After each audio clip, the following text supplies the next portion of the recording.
যেখানে অবলা কুকুরছানাদের মানুষ অবলীলায় ফেলে দেয় ডাস্টবিনে বা রাতের অন্ধকারে ছুঁড়ে ফেলে দেয় কোনো নির্জন পুকুরে, সেখানে কিনা ঘটল এক অদ্ভুত ঘটনা। একদল কুকুর সারা রাত ধরে একটি নবজাতককে পাহারা দিয়েছে।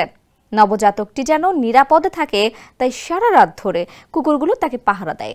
এমন কিছু ছবি ছড়িয়ে পড়েছে সামাজিক যোগাযোগ মাধ্যমে। ঘটনাটি ঘটেছে ভারতের পশ্চিমবঙ্গের নদিয়া জেলায়।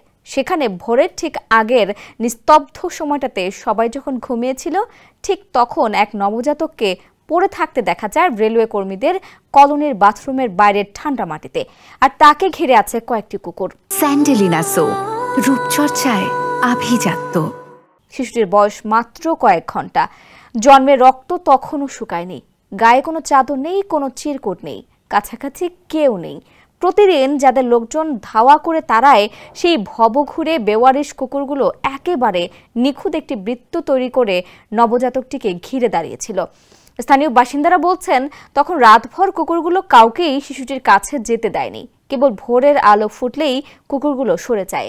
আরেক বাসিন্দা বলেন, তিনি ভেবেছিলেন আশেপাশের কোনো বাড়িতে অসুস্থ বাচ্চা আছে। ভাবতেও পারেননি বাইরে মাটিতে এক নবজাতক পড়ে আছে আর তার চারপাশে কুকুরেরা পাহারা দিচ্ছে।